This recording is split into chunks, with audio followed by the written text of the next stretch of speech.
Welcome to Let's Grab a Cup podcast. This is where we talk about leadership, authenticity, resiliency.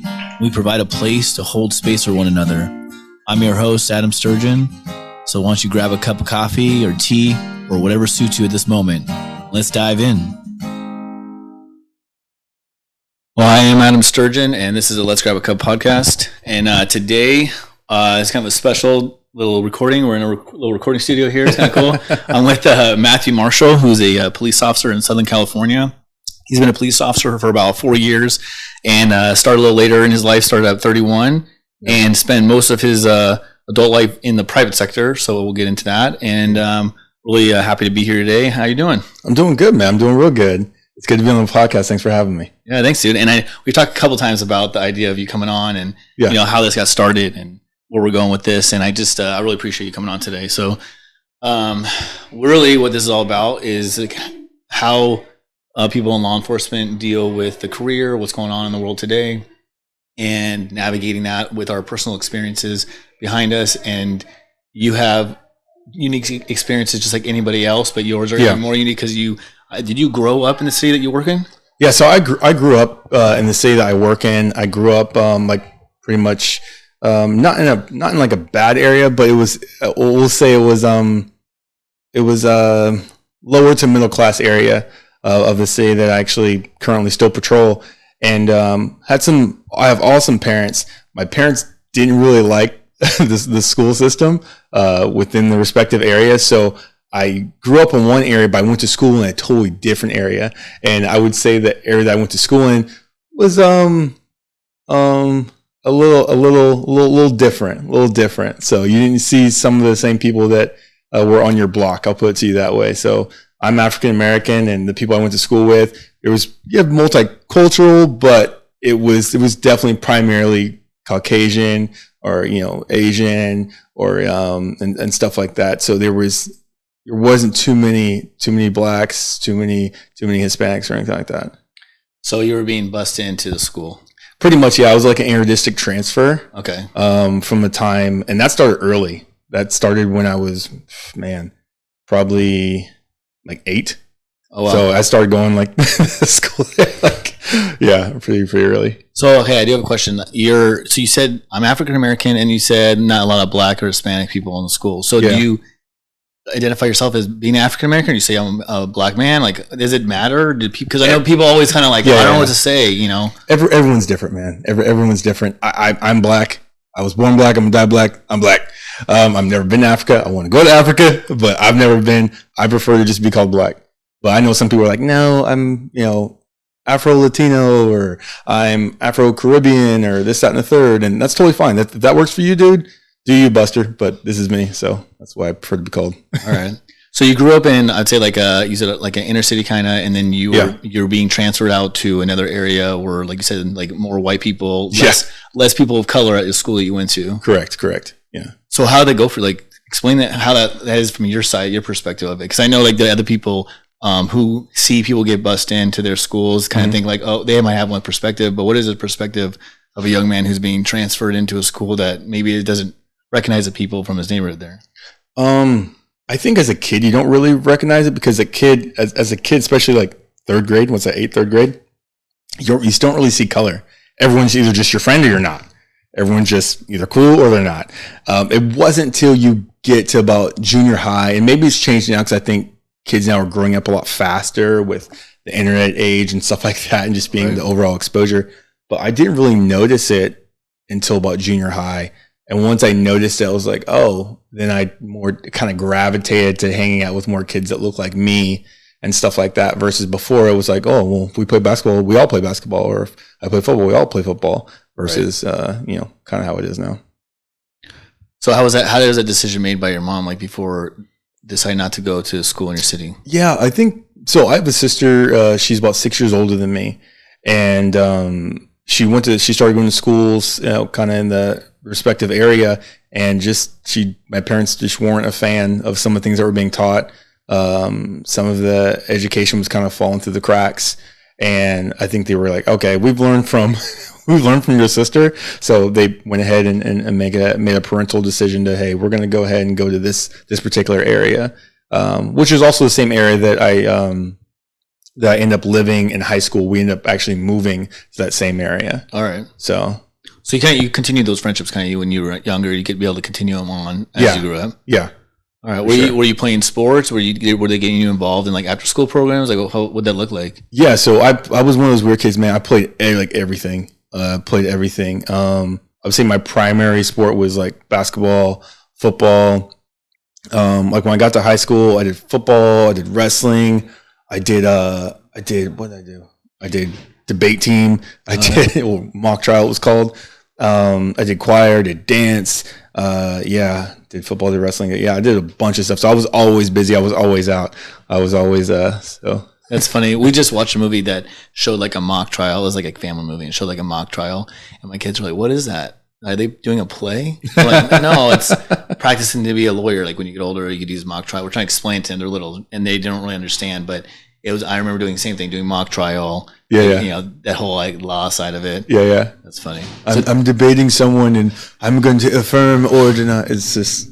It was cool because it was a different perspective. Like someone's trying to go ahead and it's like, well, no, I'm going to refute that. And these are the reasons why. And these are the stipulations. And you're like, okay. So it teaches you how to be educated in the way that you want to argue your decision. Yeah. Not just, no, I don't want to do that. No, that's dumb. That's funny.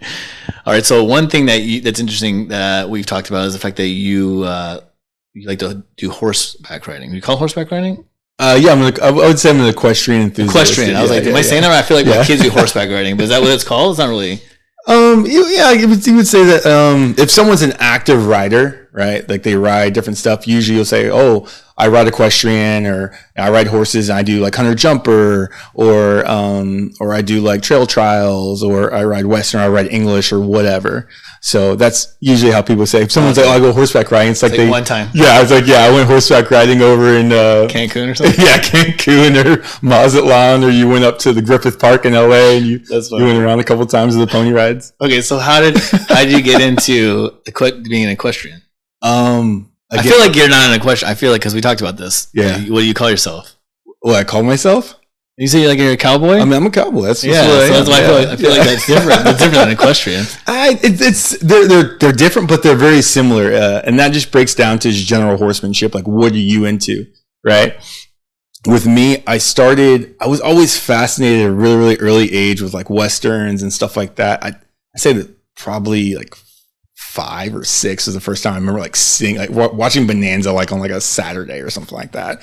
And I was like, whoa, like this is so cool. And I think my parents finally picked up like, okay, this kid like really likes these Westerns. And so they got me like my first pair of like cowboy boots or whatever. And then I was probably like 7 or 8. And I kept begging my parents like, hey, like I want a horse. And they actually ended up throwing me a birthday party at like an equestrian center, which is like a city right nearby, which is real close to where I patrol as well. And that really kicked it off. Once I was like, oh, I could see horses, I could touch horses. I kept begging, let me get a horse. Slowly but surely, as I got a little older, they got me some riding lessons. Started actually doing stuff like that. And I've been riding horses ever since I was a little kid. I've ridden horses all over California, Utah, Colorado. I've ridden them in Wyoming. I've ridden them I haven't ridden them in Montana. I've ridden horses quite a bit all over. So. That's crazy. Is there somewhere that you like really want to go ride that you're like that's like your dream? That's ride? Like my dream. I really want to do if I can do like an actual like cattle drive for like a couple weeks, just be off like somewhere. City slickers. Like city slickers. There you go. You know, that's like the only information I have on cowboys. Yeah. So if I could do that and just be off in the distance, just doing my thing for a couple weeks and just have fun. What's better than that? You just get to be on the trail somewhere, waking up when the sun comes up, chilling, cooking outside, and having fun. Like, have to me, you looked into that? Like, is that something you could do? Oh man, if you've ever seen the TV show Yellowstone, everybody's country now. So before, like the ranchers were barely making it. Now they're over here raking in the dough. So I have looked into it. Some of it's pretty expensive. Like I would say the lowest I've seen, even for a week, is like $2,000 for one person. Oh wow. Yeah. All right. So All right. So then so you're riding, like you're a young kid, you're riding. You said that you were begging your mom to buy you a horse. Yeah. My parents never bought me a horse. Okay. What they did is they used to allow me to ride at the facility using other horses and stuff like that. And there was a horse that, I would ride often. Okay. Yeah. You can just choose like which horse you want to ride when you go there. So yeah, I had an actual like person that I'd ride with, and then she had a certain amount of horses that were lesson horses that she allowed me to ride. You still, I'm guessing you've ridden multiple horses since then. Like this. Oh man, yeah, a lot of horses. Yeah, a lot of horses. Yeah. So what is your goal with that? I mean, you're still riding to this day? Yeah. So I still ride. I got involved. So kind of flash forward to flash forward. So I went to Azusa Pacific University, went to college, and wasn't riding anymore, no more equestrian stuff. I just played football. Just did my thing, partying, playing sports, having fun. And which is crazy to think because APU is like a fairly non-denominational Christian college. You're like, what kind of partying can you do there? But I didn't party there. I partied at Chapman, and that one knows how to party. Gotcha.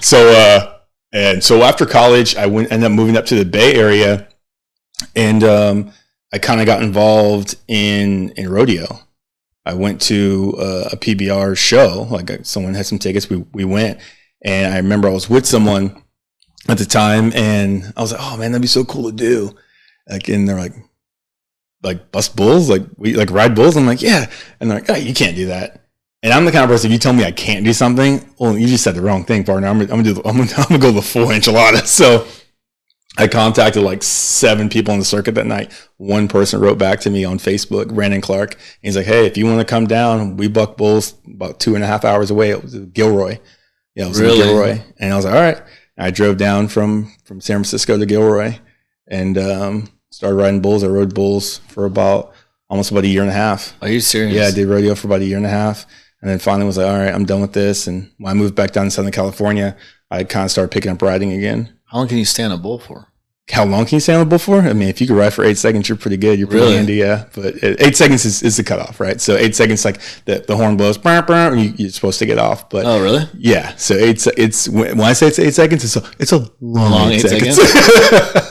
it's I've never done it, so I mean, like 1 second can be done. It's something you do in your youth when you don't have to worry. Like when you're like, oh, medical, I don't really think about that. Like that's the thing you do in your youth where you would never do now. Looking back, yeah, it was stupid. Would I do it now? Of course not. Like you couldn't pay me enough to get on a bull now. Really? You couldn't do it. Couldn't do it. That's crazy. Because I know now, like, okay, the devastation. Right. Like, I was lucky. I never got seriously injured. I know guys have, multiple concussions, cracked collarbones, femurs, ankles, wrist, fingers, tibias, all different stuff. I got lucky. The only thing I ever did was like I rolled my ankle real bad when I was coming off of a bull, and then I actually ended up fracturing my coccyx, which is my tailbone. Jeez. And that. Well, yeah. That hurts. Yeah. You don't really think about it until you're just laying in the dirt going, oh, I hope I don't get trampled, because I was I couldn't stand up. I couldn't stand up. I was like, oh my God. And I'm like, please don't die. I don't want to die like this. So when that happens, like when you fall off or whatever, like does someone come out and? Yeah. So you have bullfighters in there, or rodeo clowns, whatever you want to call them. But they prefer to be called bullfighters. Yeah, and they come in like, hey, get out of here, and they'll put them back in the chute, put them back in the round pen or whatever, and they go ahead and get you out of there. Okay.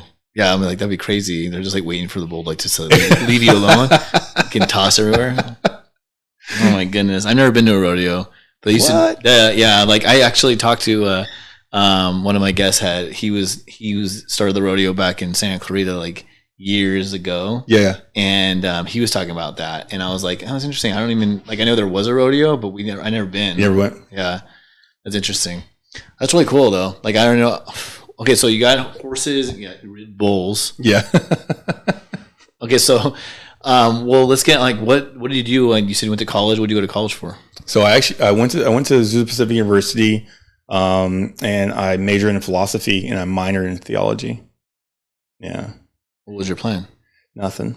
I enjoyed education, and I enjoyed like being able to creatively think outside the box. That was like my big thing, is if you can get past your own mindset, of your critical thinking skills, philosophy is easy. It's a problem that we can't get outside of our own mind sometimes, and our own ingrained way of thinking, whether it be from nature or nurture or whatever. You're stuck in the box. Yeah, you're just stuck. Yeah, exactly. Someone tells you something and that's it. You can't think outside of that. Yep. I think that's interesting. I think we all get stuck, even like nowadays, like in police work, we all get stuck in this box. Like we can only do certain things a certain way. Correct. Because that's what you've been taught, or you've heard that's how you're supposed to do it, versus like, hey, there are different ways to do different things, and we can't think outside the box. No, I agree. So you didn't have a plan of what you wanted to use that for? No, I didn't really have any particular plan when it came to like me actually using my degree. I knew that there was a couple of things I wanted to do. I knew that, all right, I wanted to be a police officer at some point in time, and I knew that I would like to serve in the military, but I just wasn't sure how I was going to navigate that. I got recruited pretty hard while I was in high school by the Navy. My dad was a Navy veteran. Like they would come out to watch me play football. They'd drive me home from school. Really? And they were trying to get me to go that route. And I was really thinking about it. Like when I was in school, so I'm a little older. So when I was in school, 9/11 happened. And so we were just kicking off. I mean, this is before the Battle of Fallujah or anything like that. So we were just kind of getting started in the war. When I was in high school. High school? Yeah. So, cause 9/11 happened when I was a sophomore. Okay. So we're just now at that point. Yeah, I was a senior, I think. Yeah. Yeah. I was a senior. Yeah, because that's what changed everything of like where I wanted to go to college and everything. Oh, really? That's interesting. Yeah, because I was planning on going to the East Coast, and then ended up staying on the West Coast. We're crashing planes. I'm staying here. Yeah, I don't know. I have no idea. Anyway, so yeah, it's interesting. Okay, so you were saying that you were going through this time being recruited. Yeah. So I was going through this time kind of being recruited. My dad kind of put a kibosh on that. He saw me one day coming home from school, and I saw my dad like coming out of our house, and he like saw this car and he saw me. I was like, drop me off right here, because I didn't want my dad to see, because it's got like government plates on it. Like he knows what the jig is up pretty much. So my dad's like, get your butt in the house. All right. And my dad goes and talks to the recruiter, and the recruiter's real nice. And he's like, hey, he's got his whole like Cracker Jack uniform on. He puts his hand out there. My dad shakes his hand. He's like, hey, I'm over here like peeking through the window. He's like, oh, listen, I appreciate what you're doing for my son, but don't worry, we got it from here. Like, don't pick him up anymore. Don't contact me anymore. I served, so my son doesn't have to serve. Go find some other kid. Wow. And I remember my dad came into the house, and I was like so mad. I was like, what are you talking about, Dad? Like, that's so unpatriotic. Like, I'm over here telling my dad at like 15, 16 years old how unpatriotic he is because he won't allow me to serve, knowing my dad served through the Vietnam War. He's a submariner. He's a nuke. And my dad, Vietnam was a totally different type of a war. Similar, there is some similarities, but it's totally different. But my dad, he had the wherewithal and the wisdom to be like, hey, you're going to college, man. Like we got some stuff set up for you. And he told me later on, like, hey, whatever you choose to do, that's fine. If you want to go back into the military, which I later did, then that's on you. But finish up school first. Right. Yeah. So where did you end up serving? So I enlisted in the U.S. Army Reserves, 2014. Yeah, 2014. I was just moved back from the Bay, moved back down here, and interestingly enough, it was one of those things where people say you have like an itch, right, that you can't scratch. You're like, oh, I want to do this, I want to do this. Right. It's still kind of like young angst, I would call it, just in a different realm.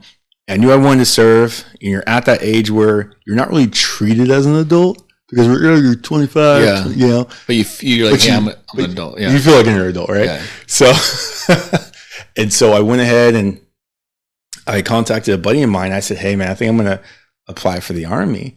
And he starts laughing. I was like, in my mind, I'm like starting to get upset. Like, why is he laughing, dude? And he's like, dude, I just applied. I was like, really? So I'm like, oh, what'd you apply for? And he's like, oh, put in for this. I'm like, great. So I went ahead, went to MEPS, which is like military, like, indoctrination. Like you have to go to MEPS to get all your medical stuff done, right? It's in Los Angeles, and get all it done and get my ship date, everything. And by the time I am shipped out, I think there was like I counted 5 of my friends, close friends, that we all went in within 6 months of each other. Really? All the same branch, some different jobs. two of them were the same jobs. Like I'm a military police. I was a military police officer. Me and my buddy Eddie went at the same time, military police officer, and went to the same Fort Leonard Wood, Missouri, and went there for basic training in AIT, which is A school, right? And then once I was done, I got stationed at Joint Task Force Base Los Alamitos, again, really close to home. So I got really, really lucky with that. I didn't have to go to way out somewhere. And I ended up deploying in 2000, like a year after I came back, and I ended up deploying to Guantanamo Bay, really? Cuba. Yeah, I was there for a year. Wow. Yeah. Well, that way, a couple of things here. So military police. Yeah. So did you start off right away as military police, or that's what they put you in? Yeah. So you get what's called the MOS, is military occupation, and that's what I wanted. Like you have like pretty much like a score, very similar like the SATs. Like, oh, you scored this, right? Right. Well, you have an ASVAB score, GT score, MM score, mechanic score, whatever, and they all go by different ratings. And they go, okay, these are the career fields that you can do. And I said, okay, great. And I was like, I want MP. And they kind of looked at me. They're like, what? Like, why do you want that? Like, do people not normally want that? People, he's like, I think it's not, I would say people don't normally want that. I think people looked at it and they're like, okay, like you've had some like schooling, like why would you choose this? Like anybody can kind of get it. Oh, really? It's not very hard to get. Okay. It's cool training, but it's not like engineering. Right. Right. So they thought you were going to try to do something else. Yeah. They thought it was like going to be some, I was like, I have no idea. I don't want to do that at all.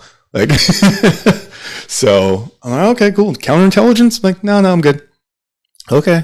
So I picked that, and I got stationed here because I was a reservist. And then when I deployed to Guantanamo Bay, I was doing a couple different things there. We had like 3 different missions while we were there, and none of them were like top secret or anything like that. They were just 3 different missions. One was working camps, like actually working inside the actual detention facilities with the inmates. Yeah, we'll call them inmates. There you go. I mean, prisoners? Detainees.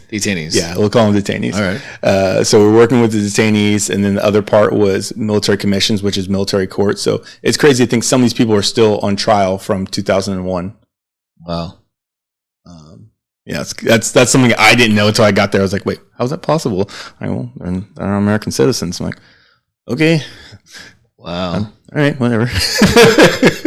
And then another part, which was actually pretty cool, at the time that I was there, we were just changing over presidency.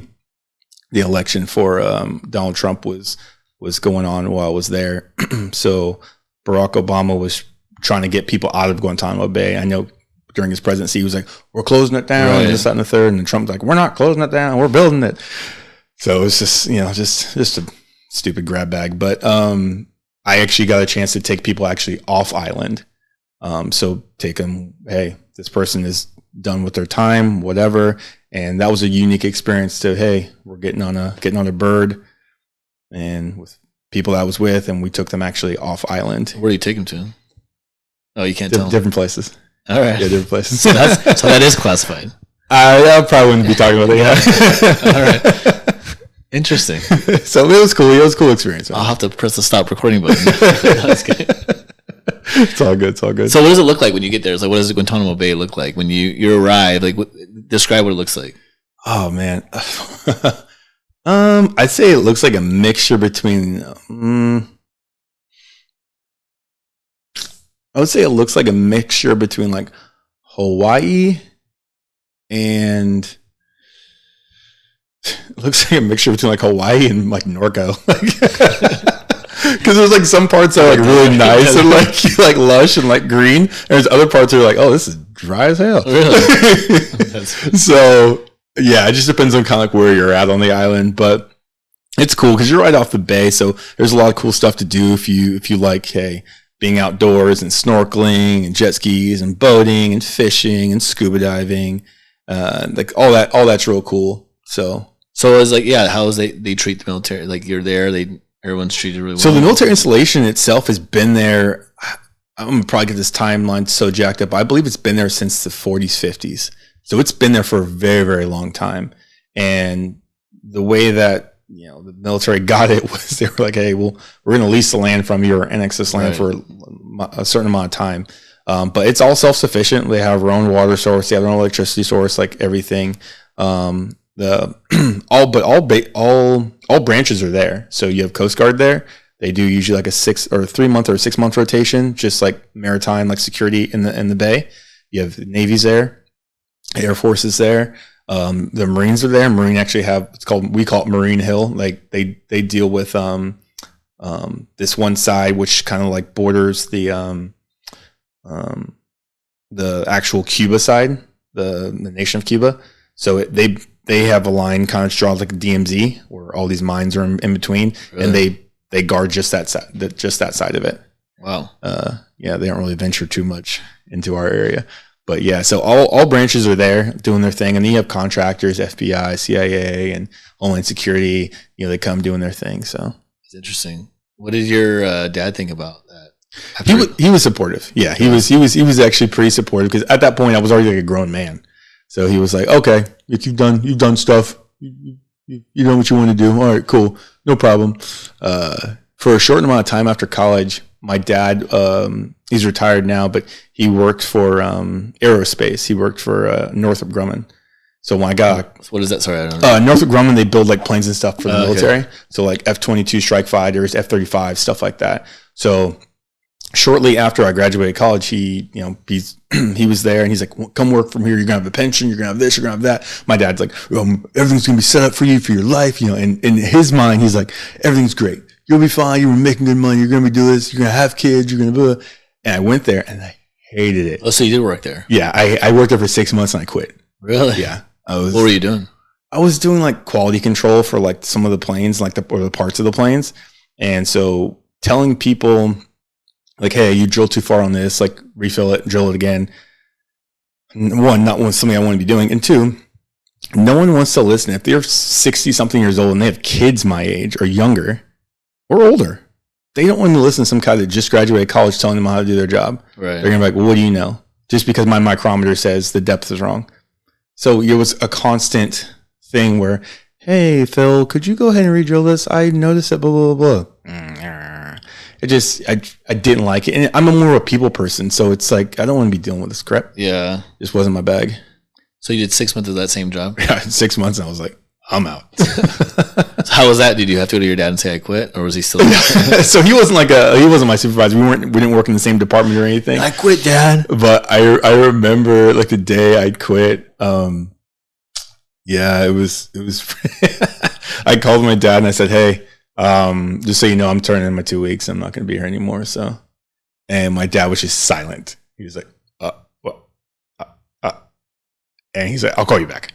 And he like called my mom, called me back, and they're like, "What are you doing?" He's like, "This is he was like, you're being immature. It's being a juvenile. Blah blah blah. You don't have anything. Because I didn't have anything lined up yet. I just knew I didn't want to do that. Right. And my dad was like, you're being juvenile. You're being a kid. You need to get your life right, and blah blah blah. I did a lot to get you here, and I was like, I appreciate all of it, but this just isn't for me. This is your life. Right. So it's just like the Varsity Blues. I don't want your life.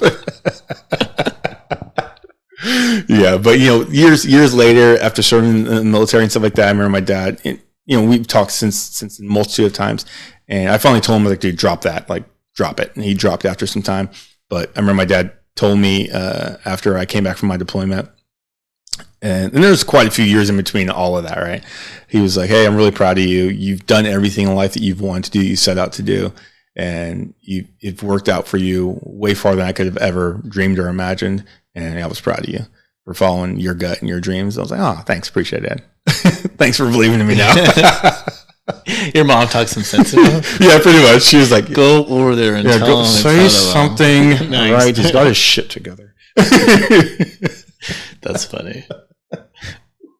So what did you do? What you said you had nothing lined up when you decided to leave this job that your dad planned his whole life around. And what did you end up doing? So I had like a couple like odds and end jobs, stuff like that, just trying to make ends meet. And then I got employed by a retailer, Abercrombie and Fitch. Yeah, I got employed by them. You were standing outside. Now, see, why did I want to say? Why would I think so? I was well, you were smiling. You were smiling. So I knew you were going to ask that question. I wasn't going to. I was assuming that you were probably the manager of the store in the back. But then you started smiling. I got to be in the back, man. Managing. Yeah. what is there anything? Why I got to be in the back, man? Wow. I'm just messing with you. That's on you. That's on you. That is on me. Hey, you smile somewhere. You just had his shirt off somewhere. No. So when I first got started there, I worked for their loss prevention department. All right. Yeah. So I covered like a couple of stores in LA, like 3 stores actually, and then I started working my way up the chain, became a loss prevention manager, then district loss prevention manager. That's actually what moved me out to the Bay, because they relocated me up there to oversee the Bay Area. And then left there, actually got picked up for I would say it was more of like a regional type of position. I was there for a short amount of time. I don't remember what was the brand name. Oh my goodness, Saks Fifth Avenue. All right. Yeah. Talk about another job I hated. Hated it. Really? Yeah. I probably shouldn't be mentioning brands, but it is what it is. So yeah, we're not getting sponsored now. You're not getting sponsored by Saks. $5,000 shirts. I'll throw this episode in the trash can, Saks, if you.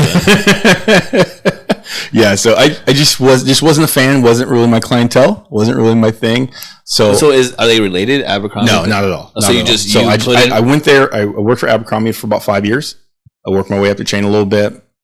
Saks offered me a pretty good size offer. Like they went on my LinkedIn, reached out to me directly, and was like, "Hey, we're recruiting for this position. Would you like to come and interview?" Got it. Cool. Worked there for about 8 months or so. I was like, "Man, it just wasn't my type of clientele. Just wasn't my bag at all. Yeah, wasn't my bag at all." So I was kind of trying to politic to try and find another job. You got again. It's just like stuffy. At that point, I was just so over dealing with, I would say, how would I say this? The people I worked with, there were some people that were amazing. They're not going to come after you, but they're not the government. But when it came to like some of the other people, other departments and stuff like that, I was like, okay, like we're selling $5,000 and $10,000 shirts. Like how does this? Why? Like why? What about this silk shirt makes this $10,000? And no one really cared. Like, okay, if they were to lose something to shrink, right, or to theft, it was like, oh, we lost it and he ran this way and blah blah. But in my mind, I'm like, that's $10,000, right? But it was like, oh well, it's just. Oh my goodness. So I was like, okay, this is my mind. I would get like kind of like internally upset about things. So I'm like, I see the dollar amount, I'm thinking big deal, but for that brand, it was like, okay, well, it was a shirt. I'm like, no, but that shirt had value. I think of the overall big picture, and some people were like, "That's interesting." So I was like, "This isn't going to work out." All right, this isn't going to work out for me. So I left there. I got picked up by another retailer. Actually, I came in as a regional. I went for work for Lid Sports Group, and I worked for Lid Sports Group for about 5.5 years. Got promoted to director. Oversaw multiple stores, multiple states even. And actually I oversaw also the western part of Canada as well. So I was traveling quite a bit. So during that time, I also deployed for a year. That's why I went to Guantanamo Bay. Oh, really? Yeah. So this is all happening simultaneously. Yeah. So when I worked for Lids, I was also still I was in the Army. Okay. And I know we kind of Quentin Tarantino some of that. But that's all right. No, I didn't know this all happened at the same time. Yeah. So 2013. Yeah, so 18. Yeah. I was with them. And I had a good time. I traveled a lot. I think for me that was the biggest burnout. I was traveling at least 2 weeks a month. So though I was, didn't have a family, single, and stuff like that, that's a burden. Yeah. That's a burden, eating out of hotels and eating out all the time, and you're trying to get a workout in. You're just trying to be normal, and things you can't really do during the week because Monday morning you're hopping on a flight. You're usually flying back. Friday or a late flight on Thursday, trying to get back to your normal life. And after a while, actually blew up. I gained like 25 pounds. Oh, really? Like all fat in the face. Couldn't run to save my life. It wasn't cool. I could eat a lot though. I can tell you that. I could eat a lot. I could throw down at Applebee's. That's so funny. Applebee's. Director of lids, and you're eating Applebee's. Buying at Saks Fifth Avenue. Yeah, man. Your silk shirt. My silk shirt. But it was cool because I got the chance to travel. I think that's the cool thing about that job. I got a chance to go to so many different places and states. Like at this point in time, I think now I'm at like 41, 42 states I've traveled to. Really? I've been like all over the United States. And that's one awesome thing about that job that I had, because it opened my mind to, man, people are really the same all over. Like we think, especially like being in Southern California, like, oh, we're Texans talk like this and we're cowboy hats and we're this, who am I talking? I have cowboy boots on right now. But, you think that somebody from the Midwest has a certain type of Wisconsin accent, or some guy from Canada says A all the dang time. And they don't. And they don't. People are the same all over. Sometimes they have an accent, sometimes they don't. But it really just comes down to people want to live in prosperity. They want to take care of their kids. They want to be able to have fun, cut loose every now and then, and just live their life. And that's the cool part. When I covered Hawaii, I was there every couple months, and man, the islands of Hawaii, some of the biggest people I've ever met as well. Some of the nicest people I have ever met in my life, I was just doing a store visit. That's it. I was just a store visit. And I was a director. I wasn't the president of the company. I wasn't a CEO of nothing. Right. And his family, the store manager's family, went ahead and was like, hey, we appreciate you coming down here to come and see us. I know last time, our boy, which he was a grown man, like, oh, we know our son, he made like some award. He gave him some award. So last time, because I was there and gave him some award, they wanted to give me something. Really? Yeah. And it's just a paper award. It's nothing crazy. And he came, his grandmother, his mother, his father, they wanted to take pictures with me, and they gave me like some necklace, and like made me like some like homemade donuts. Like poi donuts. That's cool. And I was like, what? Like I've traveled, like I've never had anyone be this nice to me. And, that forever made me grateful, because I was like this is what life is all about. Like you're good to people and people are good to you. Like that's a true testament to their culture. That's really cool. So what level is director? Like at what level is that on its way up? It's just right below executive. So yeah, I guess we should clarify how many more levels there are before you're the CEO of the company. Yeah. Yeah. So a director role is like right below executive, and then it'll go from there. It'll go from executive to some type of officer, usually, like, so obviously everyone knows CEO, and then you have a chief financial officer, or I'm sorry, you'll also have a VP. So you'll have a VP of that department.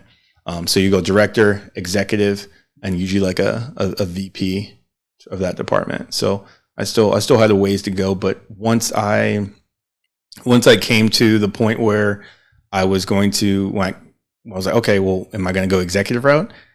I knew that I couldn't be in the field anymore. I'd have to move to what we call the home office, the corporate office, which was in Indianapolis. And I was like, I ain't moving to Indiana. Like, oh, really? Yeah, I was like, I ain't doing all that now. I'm staying right here. So after all of that travel and all that stuff, and it was like, hey, you'd have to go there, and you were just like, no, I'm not. I'm done. Yeah, I knew I wasn't going to Indiana. And not only was I not going to Indiana, I also technically couldn't, because I was in the reserves. So you have to live within a certain mile range of your duty station. It isn't like you can just be like, oh, well, my duty station's in Hawaii and I live here. Like, right. Nah, it don't work like that, bro. Like, you have to live within a certain amount of miles. And as much as I enjoyed the people and the traveling, I knew I didn't want to work in a stuffy office. Just, hey, what's going on, bud? Just, clocking in and grabbing my coffee and talking at the water cooler about nonsense. And because it was such a sports driven company, which is great, nothing wrong with that. I was like, dude, I don't want to be talking about basketball every freaking 5 minutes just because it's March Madness. Like, there's more things to life than just this. Right. So I was kind of getting, I don't say over it, but was kind of getting stale. I was like, okay, where's my growth? Where's my next move? Again, another issue with my parents, because they were like, okay, why are you switching companies every 5 years? Right. But our generation, they kind of move on versus the generation from our parents. It was like, you stayed there for 20 years, 25 years, 30 years. If you're lucky, got a gold watch, got a pension, and there you go, you're out. Yeah. One of my friends works in a medical sales, and he was saying that in their line of work, you basically like, you leverage one job to get a better job at another company, and then a better, like you kind of were saying with Abercrombie to Saks, like whatever, you're like, you kind of interview up. Correct. You bounce around versus like, it's harder to move up linearly.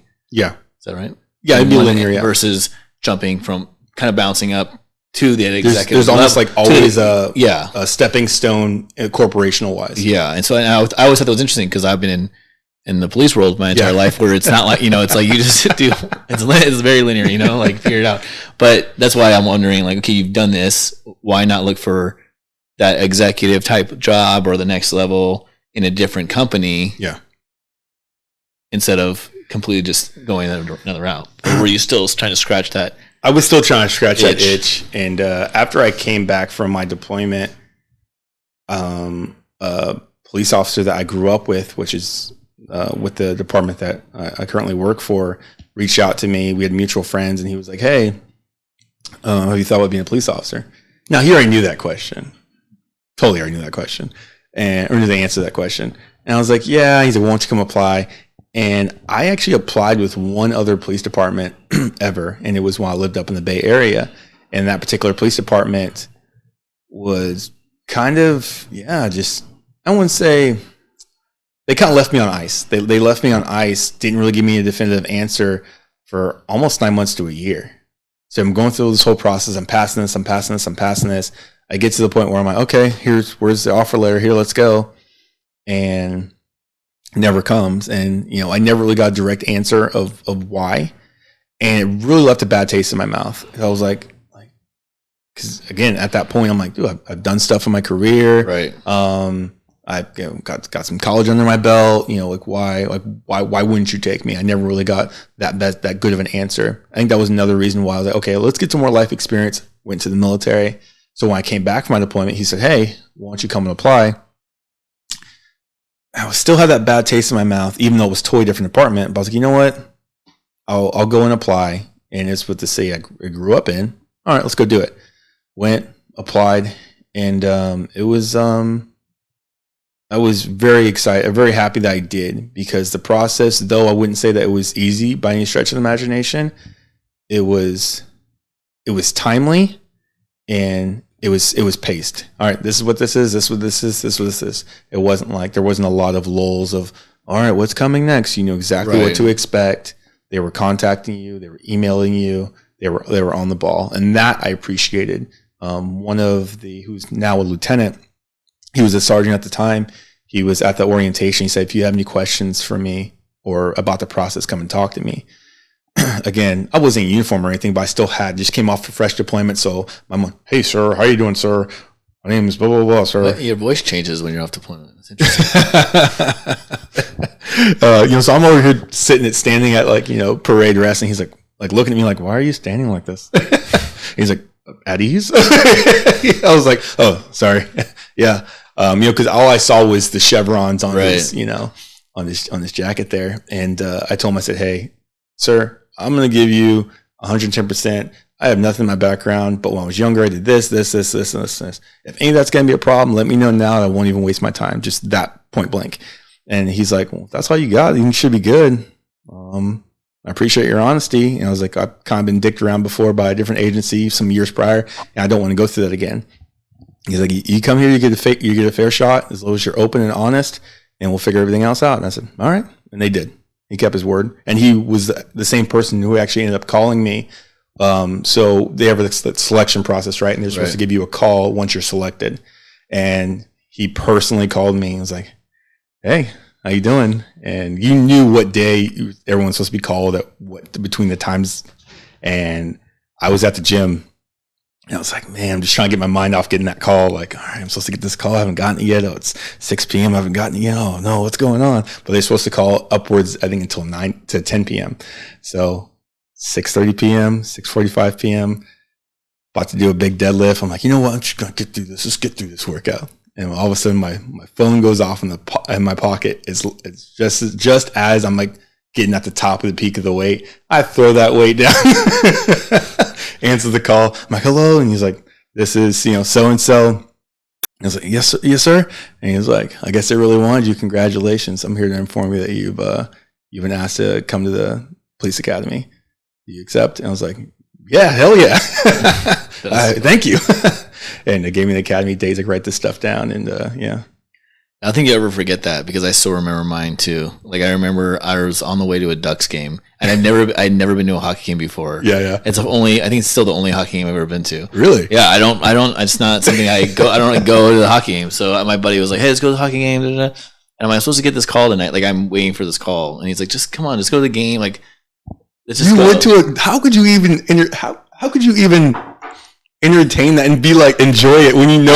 I know I didn't want to go. I was like, I don't care about the game. I don't care about hockey. Yeah. But I'm like, let's just go to this game. So we're driving, and I'm in the passenger seat, and I get this phone call, and I'm like, and I remember the officer that called me, and she was like, do you still, you're accepting for the job? Same thing, like, do you accept? I'm like, yeah. I'm like, yes. And she's like, do you have a pen and paper? I'm like yelling at him, do you have a pen and paper? And we're like digging through the glove box. I still have the envelope. It was like his registration envelope or something. Yeah. I still have that envelope where I wrote down all the information. Seriously, you still have that? Yeah, I wrote down the information for the cat, like what day to show up and all that stuff. Yeah. With the pencil that I found in his glove box, and and then we're on our way to this game. It's funny. Some gnarled pencil. Random thing. I have to write it down. But yeah, that's funny. I don't think you're gonna forget. Yeah, there's certain things in life you just never forget. That you never forget that thing. That's very interesting. After all that you had done, so up to this point, I mean, like you said, you're grown. You're a 30-year-old man at this point, and you still have that feeling of like excitement of like, hey, I'm gonna get this call. Yeah, and like what it felt like. I mean, that's pretty significant. Thinking about that, like, yeah. And then, like you said, you didn't scratch the whole idea of scratching that itch. Really, it's not an itch; it's more like a calling. It is, and you feel like I kind of feel like, even from hearing your story, it's like I have to do this. Yeah, like, you wanted to do it somewhere. You kind of got a bad taste in your mouth, but okay, I'm putting my heart into this. Just tell me straight up, so I don't have to like put too much into. You know what I mean? You don't want to like fully go all in. And if I'm putting my equity, break my heart now. Yeah. No, I get it. Yeah, that makes sense. Like, I have no problem putting in the hard work, but if that hard work's not going to get me anywhere, please let me know. Just tell me now. So just let me know. I'll go somewhere else. I'll just show me down slow, please. It's all right. It's like a bad breakup. Like, why'd you string me along so long? Was that really right? I took you out. Come on. What's the problem? Yeah, just cut the cord. Remember that present I bought you? Oh man. All right, so you've made this decision. Were you done with lids already at this point, or did you start and then you quit? Once I got that academy date, I was put in that 2 weeks. Really? Yeah. Did they have any clue that that's what you're doing? I only told like one. Well, they kind of had. I think someone kind of told something, because they have to contact the HR to be like, hey, what kind of employee is this person? Personnel file, all that jazz. Yeah. I only had one person that I ended up telling. That actually worked for the company at the time. And, I told him, I was like, hey man, I got academy date. And he was like, great. Because he was thinking about applying for a state trooper position out of a different state. And, first person I called was him, let him know, hey, just so you know, I'm going to be leaving. And then I called my obviously respective boss and let him know. And he was cool about it. I think he was kind of like, oh crap. Like, what? How can we replace this? Yeah, we got to replace this person. And where are they going to live? Where are they going to, how much we're going to pay them? And his mindset was, okay, good for you, but oh no, we got to fill the spot. Yeah. So I was like, all right, adios, partner. Yeah. See you later. All right. So what year was this? Is that 2018? 2018. So basically, you start being a police officer out of the academy at 2019. Yeah. All right, on your own, kind of on your own, middle of 2019. Yeah. Right before all shit goes down. Yeah. Across the world. Until everything just topsy-turvy. Everything's just turned upside down. And you're like, oh, man, what did I just jump into? So there's a couple of things we had talked about before, and I am curious if it's okay to talk about it here. Your perspective on like going through the, like, obviously all police officers had to deal with COVID, and then the fact that like the protests and the riots, people not liking police officers, but significantly for being a black man and going through this, and this whole idea of you just being a police officer, something you wanted to do your whole life, and now people hate police officers. Yeah. It was a difficult time for police officers, and it was a very difficult time for people of color, that represented this blue uniform that we wear. It was a difficult time. It was a difficult time because not only are you getting the outrage from the media, but you're also getting the internal questions for yourself, and then not to mention you have family and home life. So people, it's this careful dichotomy of like, oh man, like, did I choose the right career? What am I doing? Why am I a part of this? Like, what's going on? Why can't we just go back to the mid 2000s when everything was okay? Yeah, man, I should apply sooner. The good old days. Yeah, the good old days, man. Dang. So if I only would have got then. So it was tough. But I think I dealt with it better now because I was older than I would have when I was younger. That makes a lot of sense. I had some life experience, and I also had the military under my belt. The military, when I went in, again, I still went in the military. I was a grown man. I was 27 years old. Yeah, 27, 26, 27, something like that. So again, you're a grown man. Right. And they're training you like you're a fresh cherry out of high school. So they're busting you back down. They don't care what you've done. So I kind of had that mindset when I was going back to the academy. Okay, you're gonna get broken down again to be rebuilt, whatever. So when I got on patrol, I kind of took all of that with me and like, okay, this is just another part of life, and it's how you deal with it that will either accentuate who you are or will break down who you are. Some of the most difficult parts were, and again, we kind of talked about this, is trying to figure out, okay, so people say, oh, well, Black Lives Matter. Well, all lives matter. Well, where do you fit? And I go, okay, well, I'm black.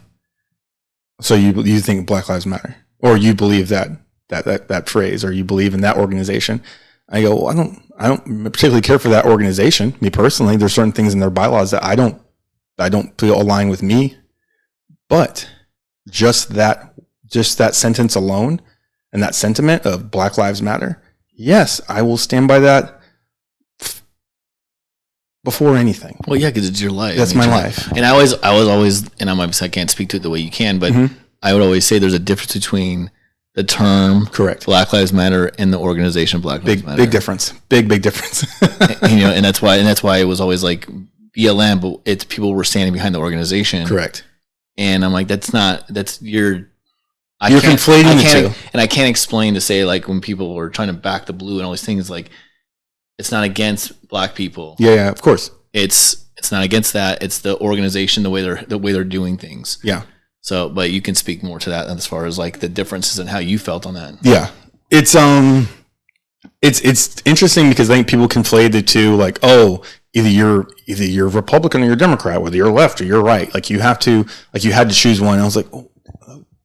And this comes back to life experience. Dude, we're all freaking Americans, man. I mean, I've traveled to all these different places. We're all still Americans. We all essentially want the same type of lifestyle. Life, liberty, and the pursuit of happiness. So if some other person or some other marginalized community is feeling like they do not have that, then we should feel like, hey, cool. Why don't they feel like they have that? If I feel like I have that, or they are owed this, and if there's an inherent reason, because we know from our history that they didn't have that and they still feel marginalized, then we need to go ahead and pick them up and say, okay, we need to bring you to the same level, right? With that being said, I'm not going to sit here and say that I back that organization. I believe that Black Lives Matter. I believe that all lives matter. I back the blue. I back the red. I back the green. I back American citizens and people that are coming from different nations to become American citizens. That's what I back, and I'll always back that. I believe in the freedom of speech. When I was deployed, the whole Colin Kaepernick thing happened where he was taking the knee. And it was kind of tough because, one, love football. Two, I like Colin Kaepernick, have no problem with that. But he's taking a knee during the Pledge of Allegiance, and I'm currently wearing that U.S. Army uniform with the patch on my shoulder. Yep. So it's like, hey man, like what's going on? And a part of me got upset. I was like, oh, that guy, he's got all this money, and can't believe he did this, blah, blah, blah. And I kind of continued to fuel the internal fire of what the media was perpetuating. Like, look at this guy disgracing the flag, and he's doing this and he's doing that. And I had to check myself. And I was like, oh, wait a minute, hold on, dude. I'm wearing this uniform because I believe in the freedom of speech. So that means I have to give him the right to protest. I have to give him that right to freedom of speech. So, all right, man, go ahead and do your thing. I may not agree with it, or I may agree with it, but that's irrelevant. As long as it's not hurting anybody, go ahead and do your thing, partner. That's your bag. So that's totally cool. I'm cool with it. It is what it is. I don't have to agree with it, but so often in life, people feel like, oh, well, they think differently than me, or they've had a different point of view, and I don't agree with that. Well, a conversation isn't a cosign, man. It's just that, just a conversation, and that's okay. I think you explained it when you said it to me before. It's almost, I think you kind of said it right now, but it's you're fighting for that freedom. Like you're out there fighting on the front line in the army. Like, hey, I'm fighting for the freedom of speech, correct. And if I'm fighting for this freedom, that means I have to allow them to have that. Yep. I think my only thing that comes down from like it sounds weird, but like when it becomes influential people who are, or any famous person doing something that, and I'm not saying that this was his reason. I'll be honest. I read what the media put out there, but I don't know his internal feelings about why, all the feelings why he started. Correct. But let's say anybody that's a famous person that does something, and acts like they're not influencing millions of people.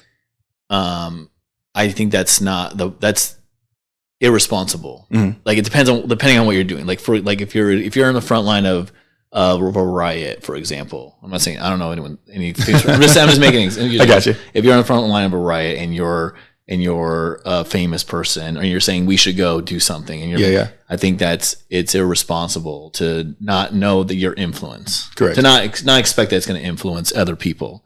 So I think that a lot of people look at Colin Kaepernick and saying like he's doing this, and it's influencing all these other people to do it, and they're just doing it because he's doing it, not because they actually believe what he had gone through, what he believes. They're just doing it because it's a cool thing to do, or what. And then I don't know if that's something that's ever been brought up, but that whole idea of like the influence not being understood by that person, or if they do understand it and that's why they're doing it. I think that it was. I think Colin Kaepernick is intelligent enough to know that was a calculated decision by his part. I think maybe it may have started off with a small, hey, I'm going to go ahead and sit out of protest. And I think once some of his friends that were like, hey, dude, like we're veterans, like could you at least just take a knee, but don't do it that way. It's kind of disrespectful, and these are the reasons why. And he kind of changed his tune and say, hey man, I'm doing this for me. This is why I'm doing it. I'm taking a knee. I want to be respectful of our troops, and this is how I'm going to do it respectfully. I think he started taking ownership of that and saying, hey, this is what I'm doing. If you want to do your thing, but these are the reasons why I'm doing it. This is why I'm doing it. And he kind of put forward that. I think as the momentum became bigger, he stopped wanting to be the face of it, and kind of maybe shied away from it a little bit more. That's fine, whatever. But that was kind of a precursor to what we're seeing now with, or what we saw in 2020 with BLM, and then obviously the huge George Floyd incident and the big movement that we were seeing across the nation. It was kind of starting to fan those flames a little bit. It was starting to kick up that dust. And I think we saw the overall cataclysmic explosion back in 2020 with George Floyd, because people were feeling this way. Or people were not only feeling this way, but this generation, right, was feeling this way. Everything works in cycles, right? So this generation was feeling like, oh, this is our moment. This was our Selma, or this was our Chicago. These were our issues that happened to our parents or our great grandparents in the 1960s and 70s and civil rights. Well, quote unquote, they felt like they were still feeling that today, and it still wasn't fair. So they kicked off. Some of that was with nefarious action. Some of that was just people coming in, looting places and doing stuff they shouldn't be doing, and harassing people and stealing for no reason. Some people were just going to be an opportunist, and you'll always find those people that make something into that was supposed to be started good. I think that in the beginning, Black Lives Matter probably did start off good, but now you got people buying houses and stealing money and doing a whole bunch of weird stuff, right? And that sucks because it takes away from that movement, right? It takes away from the credibility. And every organization has some type of a credibility. Well, it was the same thing in 2016 when you weren't a police officer at the time, but that's what really like turned me off from the organization when people were saying Black Lives Matter. Like they were going like chanting the Black Lives Matter, but then they were like the guy was shooting, Dallas cops. During a Black Lives Matter protest. So I was in Texas when that happened. Really? Yeah. I was in Texas when that happened. And that was a turning point where I'm like, I can't. And the social media was out of control, and I had to get off social media. Like I couldn't do it anymore. Like I'm like, I can't keep watching all this stuff. I was in Fort Bliss, Texas. I was about to leave for my deployment, and so I'm in the chow line about to get my pancakes and hot cake and whatever, and I just see it on the headlines. I'm like, I'm eating stuff in my fat little face, and I'm watching it, and again, we're military, so we see the video of how he gunned these officers down, and we're like, dude, that's a military dude. Those are military tactics, man. Right. Like the same way he does it. And we were all just like, dang, that's crazy. And, the way that it got portrayed, and I felt so bad for those officers. I felt so bad for that whole situation. I felt bad for the city of Dallas. And I think it sparked a lot of attention, and it lit a fire under a lot of people, some good, some bad, and some in between. Yeah. Well, it's interesting. I think that, and even the organization kind of went silent for a little while. Yeah. After all that, they kind of like, oh, we need to take a step back. It felt like that at least, and then all of a sudden, when George Floyd happens, and then it was full started force. Ramping up. Yeah. But so that happens. You told a story. I don't know if you want to tell it when you're on patrol with your partner, like how interesting it was for you, like to see this. I don't know if you want to tell the story. Yeah. So we're driving down a pretty a major downtown thoroughfare right after the riots. It's probably maybe a couple of days after the riots, or people want to call it the civil unrest, right? Listen, call it spade a spade is what it is. And so it's me. I think I was driving at the time, and I had a partner at the time as well, and he's also African American guy, so he's riding shotgun with me, and we're going through downtown. And we kind of reached almost like this epicenter of where things were kind of like bubbling over the days prior. And there's this middle-aged white lady, and she's got a Black Lives Matter sign, and she's kind of sitting there. She's probably in her 60s, and she looks at us just like with this visceral reaction, and I. Just like, and with her glasses on, right? The total Karen, just glasses on, like hair, like that, just total Karen. And she looks at us and with this fuming anger, yells at us, "Black Lives Matter!" And our windows were down. And we looked over, and it was a little unprofessional. I'll be the first to raise my hand and say that. But we both looked at each other and started laughing. And we weren't laughing to make fun of her. We were laughing because she just now figured that crap out. Well, the irony of it, irony of and yelling at you guys, yelling at us who are Black to know that our lives are. Yeah, I think I've known that. Thanks for cluing in on this one, Karen. Do you think she would? See, I feel like she's yelling. She's almost yelling at the police. She's not even yelling at you. She's yelling at the police. That's the problem, right? She's yelling at the police. Correct.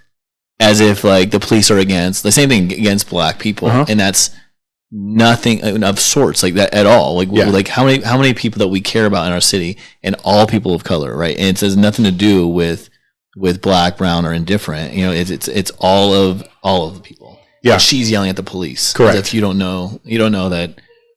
Yeah, the organization or Black people matter.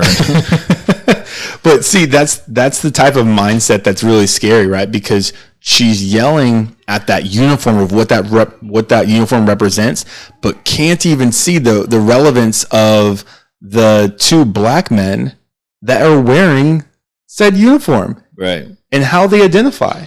And that to me is like the scariest part of like, oh, you just don't get it. You can't even see past your own nose because you're so ingrained and involved in the system that I couldn't speak sense to you even if I tried because you're not going to listen. Yeah. And that's the sad part, right? There's no open, constructive conversation. That's the saddest part. I think that's like a lot. Well, the whole thing we said before, like Republican, Democrat, everything. It's all about, and you even talked about when you were in college, this idea of like being inside the box, right? Yeah. And we're not able to, as human beings, just have a conversation. Like, hey, what is it? Hey, man, I see that you're a police officer and you're black. Yeah. How is this affecting you? Like, you just dealt with riots 3 days ago. Yeah. It's just yelling at the marked black and white car. Yeah. You know, so it's that closed off mindset. It's yeah, it's I hope within the next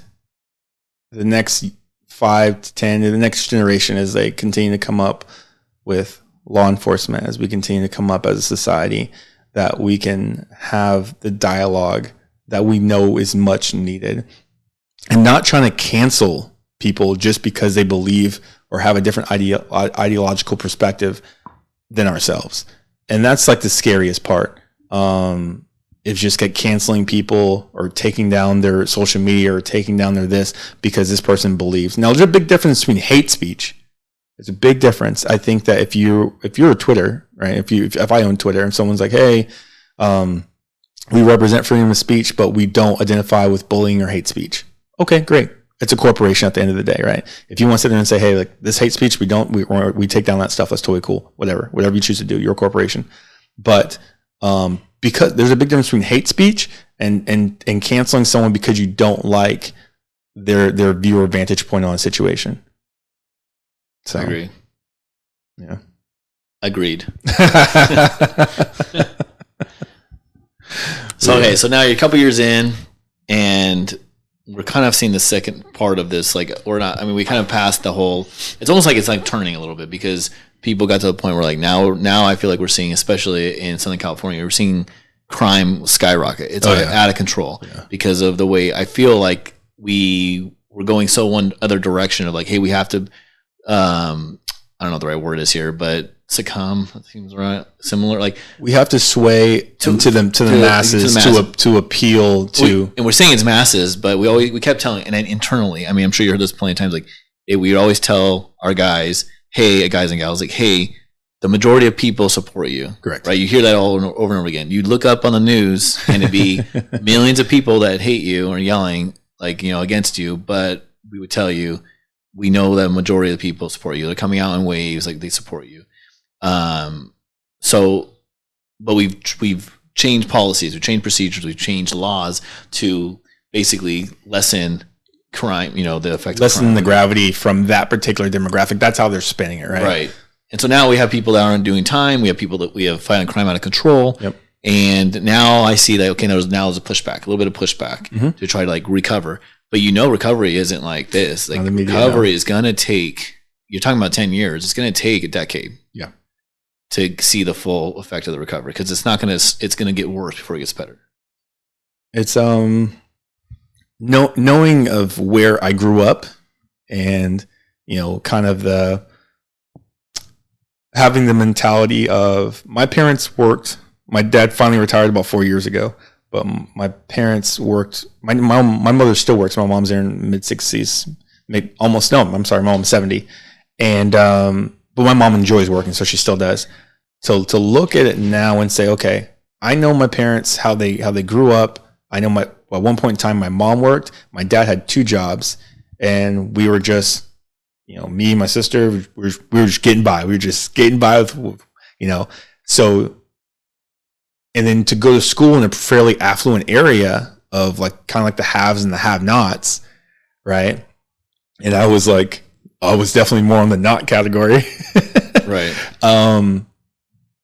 Well, I have to look at kind of what's going on now in society and going, okay, hey, did all this stuff is changing and people are pushing back, but are they pushing back because they earnestly wanted to change, or are they only pushing back because it finally affected their pocketbook?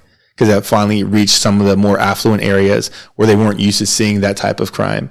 You know, there's been a couple calls I've been to where, you know, people were coming back from like a game in LA and they had a really nice car, and they tracked them all the way up to our city, and because they stopped in our city for gas before they made their way to a fairly nice area in Orange County, and they were targeted from leaving the game because of the type of car. And they took their watches, took her diamond rings, like took everything, beat them over the head.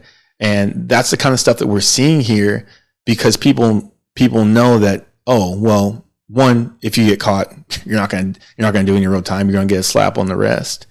And you're seeing these type of violent crimes. And so now the people that are in these affluent areas that have the votes, they own the businesses, they're shareholders, they're stockholders, they have all this influence, right? Monetarily maybe, and community based, that they're finally saying, hey dude, my catalytic converter got just stole off my 911 Porsche. We need to do something about this.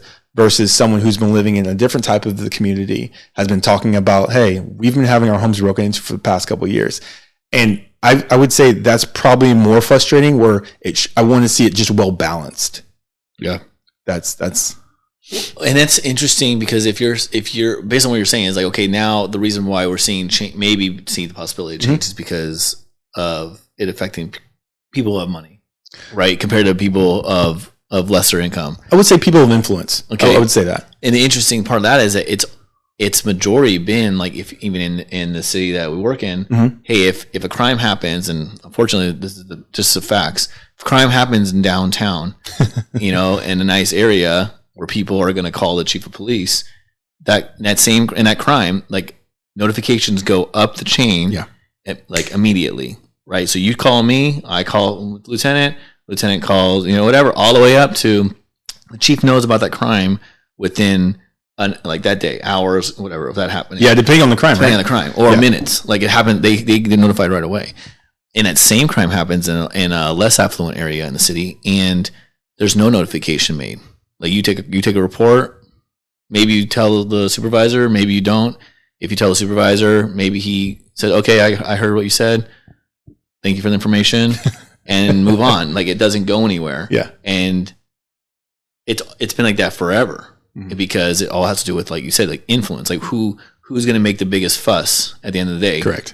And then who the chief needs to know about, right? It's very interesting, but that's a fact. So yeah, maybe if people who are now being affected can stop being, I don't want to say the word woke, but woke, and they can be like, hey, let's actually make it like, let's switch it back up so we cannot have these people in political power making these, I think, really stupid decisions, and not, you know, pushing criminals to be prosecuted. It's pushing a narrative, and it's pushing from, this is my personal view, I believe it's pushing a cancerous narrative, right? Because if you're telling people, hey, yeah, if you can commit crime, we'll find you, but we're not going to hold you accountable, or we're going to hold you accountable to the least extent possible. What are you telling this next generation? You know, we've seen an influx in property crimes, whether it be smash and grabs, or you know, I mean, we have, you know, city vehicles. Just I know from this from this month that had catalytic converters taken off city property. So to me, it just shows a total disregard for authority, and you know, and that's really sad to see. And it's going to take some time to turn that tide back. It's not going to happen overnight. Anyone who's grown up, you know, whether it be in the time of Gates, whether it be in the time of, you know, whatever.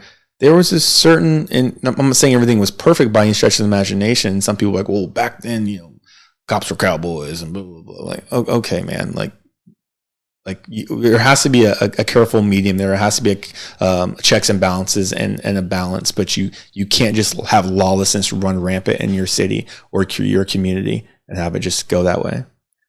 I mean, and it doesn't even have to be the fact that like it's about the whole cops being cowboys. Like the fact that cops are making arrests. Like cops are making cops are still doing their job. They are, regardless of the fact that guys, you know, criminals aren't getting prosecuted. So we're just seeing the same people come out over and over and over and over again.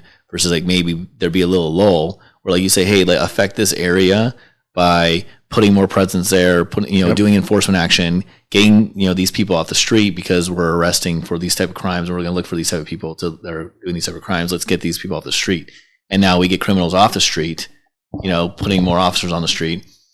We're not doing that. We can do that all day, and it doesn't matter. They're getting out the next day, or sometimes before we even done with the police report. Right, and so that's the issue. So it's not even about the cops being cowboys, because we could go in and I think law enforcement today, especially in California, is probably the most professional you could possibly be. And then I've compared this idea to other states, like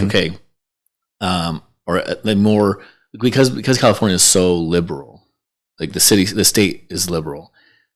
Policing is also, like, I say the word liberal, but it's not really the right way to say it. But we police in a way that we know that the state is liberal, and that we have to be, we're training to the nth degree. We're making sure that we can communicate, we can talk to people. We're making sure that we're overemphasizing what's politically correct. Yes, and we're taking those steps to keep from, getting uses of force, to prevent officer involved shootings. We're doing a lot of things to make sure these things don't happen. We're not doing immediate action unless it's necessary. We're making sure we take time before we have to act, in creating space so we can have that time. I wonder, taking that same frame to another state and seeing what the difference is, and if it really, and like using the train that we have in California, like taking that somewhere else, because I think that we're doing a great job as police with what we can do. Yeah, it's like our hands are tied, and people get frustrated, and the officers are getting frustrated, and they're getting their faith is being challenged all the time of what they can do. It's tough. There's been situations where I should always choose to use my words over just using my brawn. With that being said, you are a tiny person. Yeah, I've been called tiny a long time. I'm average, but it's interesting to me because people often say, "Hey, like, are the police doing anything on this stuff? Like, what's going on? I'm not seeing any change." And I have to, whether it be homeless situation, whether it be this or these different types of enforcement. And some of them I tell them, like, we're trying our best, or we're trying, and we're doing what we can. But there are some things that we know from a political side of things we can't enforce. Right. It used to be, and it could be totally wrong here, but I'm pretty sure I'm not. When I first started, it was like, hey, there's municipal codes on, hey, you can't sleep in your car. There was a municipal codes of, hey, you can't take up a certain portion of the sidewalk. I think it was like 36 inches more. You couldn't take more than like 36 inches of the sidewalk, right? You couldn't just lay on the ground and take up the whole sidewalk, right? Like, sleep on the ground. These are things now that we can't, as far as I know, enforce. Right, because this person is experiencing homelessness and they are a protected class, and as they are, and a lot of them do need mental help. A lot of them do need other resources. With that said, they have to want and have the desire to want those resources, because I can't just throw this person over to a facility that offers resources if they're like, hey, these are the criteria. You can't smoke here inside the building. You can't, whatever, you have to do this, you have to do this, you have to do this. And if that person's like, well, I ain't doing any of that. Well, okay, well, you can't get resources here. And then he leaves, and he's still a nuisance, right? He's still a problem. At what point do we have to take enforcement action for the community's benefit and say, how do we rectify this situation? And I think that in the issue you're going to find is that it's not politically, but then you have money. Like, we don't have money to house people in jail we used to take people to jail. Yeah. Or let's say enforce, and that could be a citation, but enforce what they would now call issues people only deal with because they're homeless, right? So like you said, like sleeping in the park after hours, or drinking in public on a sidewalk, or whatever, all these little things that you're like, you're in public, and like, this is where I live. This is my tent. Like I can nowhere else to drink or whatever. You know what I mean? Like this is my tent is parked on the sidewalk because that's where I live. Yeah. And it's like, we need to evict them from their area. Or write a warrant on a tent. Right. Yeah, absolutely. Yeah. And I those issues have gotten more blatant in the area, and it's because of that. Not only just the money, we're not housing these people. Let's say they say no, we're not leaving, and you're going to arrest them. Well, we're not paying for that. We're not gonna keep them out of jail. We don't have room for them. And then politically they're not gonna prosecute. So if they're not gonna prosecute, and we don't have, that means the city doesn't want to be a victim. Mm-hmm. Then why are we arresting them? Why are we even contacting that person realistically? And a lot of times you have to tell the people who will call, which is unfortunate when it's in their neighborhood, like, hey, sometimes people become a nuisance. Like either they're screaming in the middle of the night and they're just sleeping on the sidewalk in front of your house. And they're like, hey, I want this person moved. And you're like, I can't not legally move them. I can ask them nicely, but if they say no, I can't do anything about it. And and people don't understand why. Like they want to know why. And then a lot of it has to do with the change of all of these laws and policies. Yeah. And I know people are like, well, aren't there 5150 holds? I'm like, well, 5150 holds, they have to meet certain criteria. Danger to yourself, danger to others, or gravely disabled due to a mental illness. I have to be able to prove, all right, I have to write up something, pretty much a little synopsis on a report of what their ailments are and why I contact this person, why I believe, and it has to meet these criteria. If not, then I'm not doing my due diligence, and I could essentially be up for prosecution for kidnapping this person, right? If it doesn't meet these criteria, right? And not to mention, I have to take him to a facility that deals with mental health needs. Now, granted, we have a couple of facilities here in the city that we work in, but there's been times, man, just last month, I had to drive all the way to Culver City to take someone in the middle of the night because I work graveyard, and they didn't want to take him. And I already at that point in time, I already called 4 or 5 other places, and they ended up not taking him because he had his blood alcohol level was they said was too high. And I'm like, what? I was like, is that PAS calibrated? He's fine. Wow. So it's things like that where it's like, hey, are we using the city resources appropriately? At what point did I just become a taxi service for this guy that was experiencing homelessness? And yes, he was probably battling some internal demons of schizophrenia, and I do want to get him resources. I do want to get him help. But what can I do here? Because I can't. Our job is public safety. That's my job.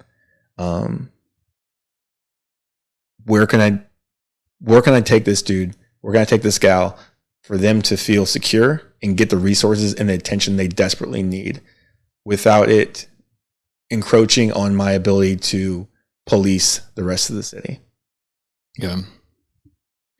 So dealing with all these different issues and seeing the changes as starting as a police officer older in your life, mm-hmm.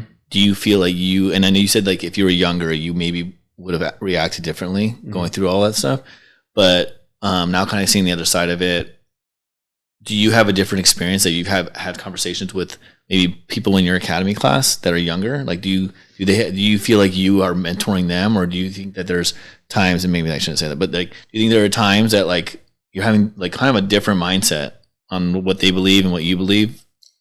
I think, I don't know if that was the right way to ask. I'm going to say it's so much a belief system. It's just an ideology, right? It's just different life experiences. If I'm going to have a different life experience than someone that grew up in a certain part of LA versus someone who grew up, 95% of their life in Irvine. And it's not to say that they are this or I am that. It's just a different life experience, man.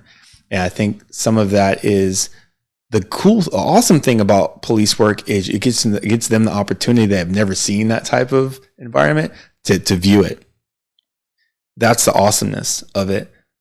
The problem with that is that person can either look at it and go, wow, we need to make this change for everybody and make it better for everyone. Or they can just go, oh, that's just these people.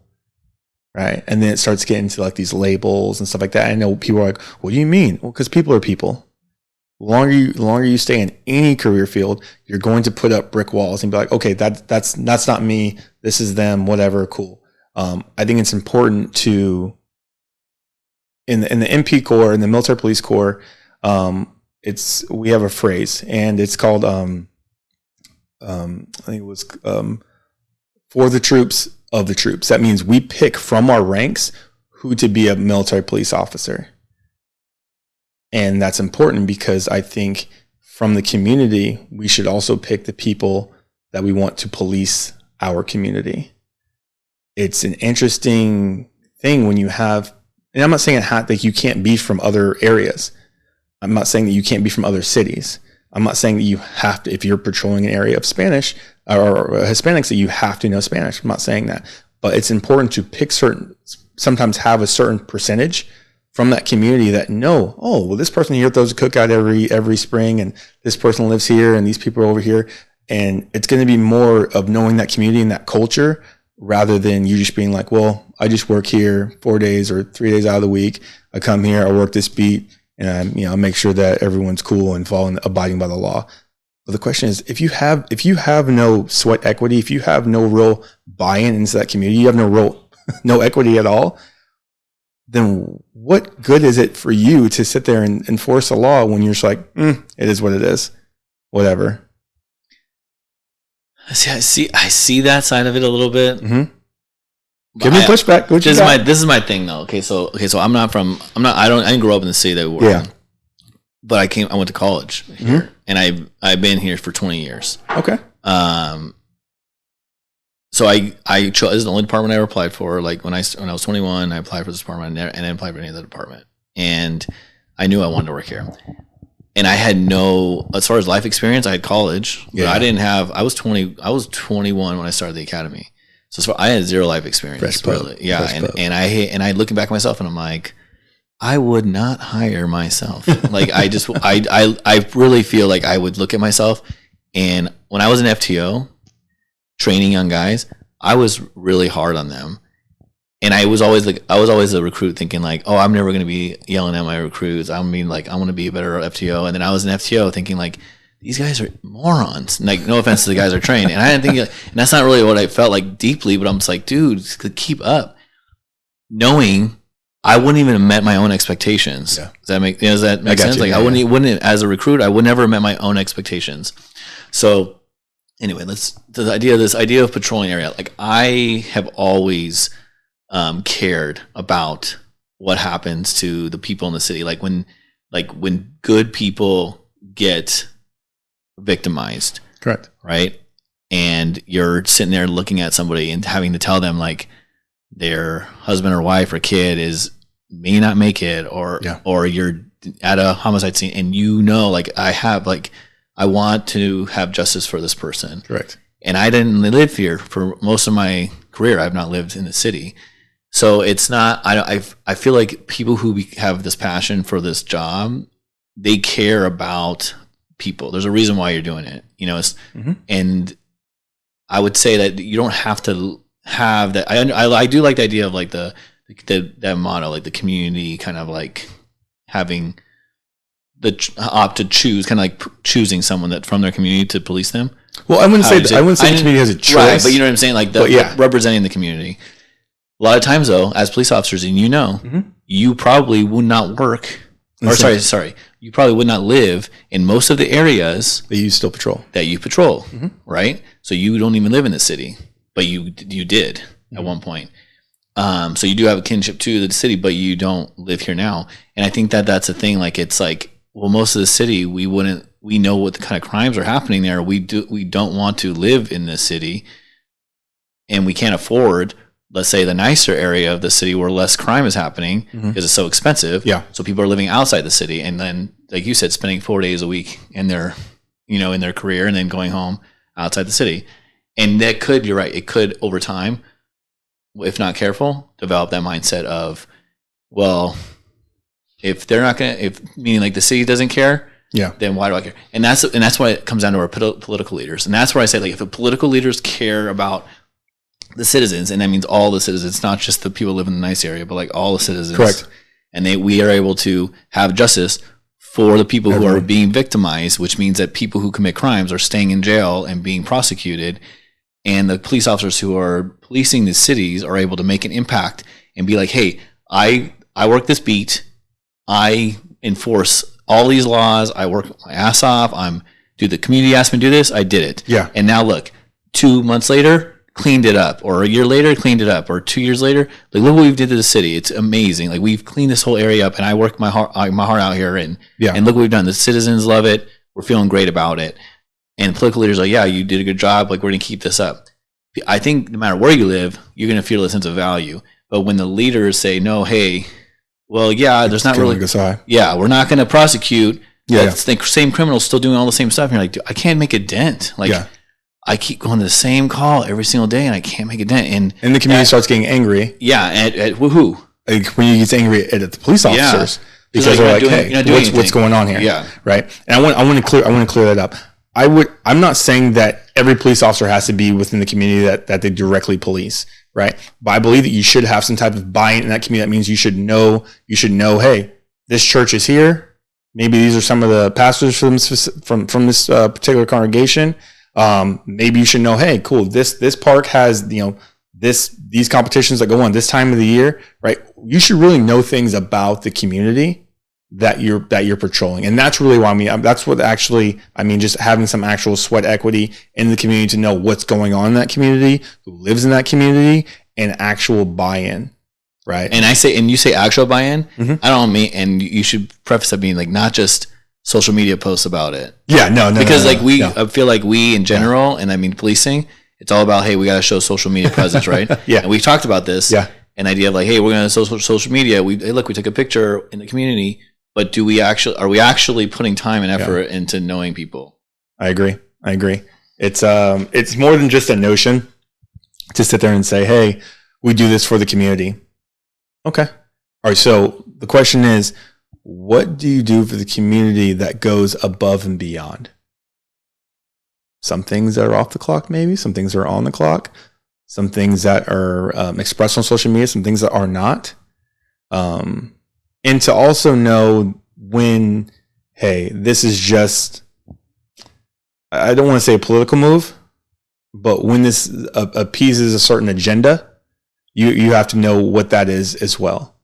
So, yeah. All right. So let's. I'm curious. Like, we can kind of wrap it up here. But what are your goals going forward? Like with your experience, mm-hmm. and I have like something I want to talk about, but I want to know if you're going to bring it up. I don't know. This is kind of weird. But like, what are your goals going forward? I know there's some things you're trying to start at the department, but like, where's your passion right now? My passion is a couple different things. I have a passion for training.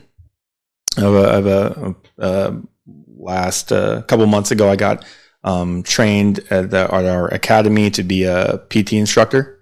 Cool. So I really would like to kind of work my way towards that direction of the training and stuff like that, and maybe hopefully the next couple of years, maybe be a cadre, an RTO. Oh, cool. Training officer. That's something I really enjoy. I always enjoyed drill and ceremony in the military. I always enjoyed just kind of that being able to build that foundation that you can build on when it comes to whether it's law enforcement or even that person, because everyone's going to come in with their different characteristics. We don't want to ever change who that person is. We want to shape and see what that character is, right? And that character is everything, because though we all wear the same uniform, this uniform will show and expose exactly who you are if you're a good person or if you lack character. You need some current development. Right. So I know there was some stuff that we talked about in regards to the mounted patrol stuff. I'm still working with the city on that. Have another meeting coming up pretty soon with the chief. So the mounted unit stuff, I've been working on the proposal for a little over a year and a half now, going on 2 years. Oh, wow. Yeah. So I wrote this up, like 16-page proposal about a year ago. And so it's been working its way steadily up the chain. And it wasn't just me. It was myself, and he's now since retired, another sergeant. And I've worked with a lieutenant on this, and a few different agencies, LAPD, LA County Sheriffs, Orange County Sheriffs, Anaheim PD, worked with a few different organizations to kind of put all of this together. So yeah, we'll see. Hopefully, we'll get a mounted unit out here. I think it'd be really cool to see if I look back and see a picture of you in uniform on a horse, not just standing next to a pony. Not just standing next to a pony, but actually on a horse. Yeah, man. And the biggest thing about that is, animals are amazing, and they bring the community together because it takes it off that officer to say, hey, look at me, I'm waving at you, please come talk to me. And there's been a lot of studies done on, hey, them having a horse out in just general patrol, people are gravitated towards that horse. They gravitate towards just that calmness and that peaceness. It brings them back to that mentality of, oh, when was the first time you saw a horse? Oh, when I was a kid. It brings your psyche back there. Your guards come down, and you just want to, hey, oh, what do you do again? Oh, I'm a police officer for this city. You want a sticker? Oh, thank you. Thanks for talking to my kid. Hey, I live over here. We had a couple break-ins last week, and I think I saw some guy on my Ring camera. Can I send you the footage? Great. Did you already file a police report? I did, but I didn't turn in this footage. Okay, great. Here's look up the DR, and it's another way of building a tool, building community relations with the community, but it's also a way to also still do your job. Yeah, and creates connection. Yeah, immediate connection. Yeah, that, and like I like I mean, you didn't bring this up, but like the idea of like even like you said animals, but just like dogs, like the therapy dogs, all these canines, and just, it immediately brings people to like that connection. Well, that's really cool. I really appreciate you coming on. Yeah. I know we could probably talk for like another hour and a half or something, but this was great, man. We gotta do it again. Thanks for having me. I really appreciate it. So I can't wait to see what you do with your career. I know you're gonna go far. I know you are, and like with this like your drive and what you have going on with yourself, and like the fact that you wrote a proposal already. I mean, I never wrote a proposal.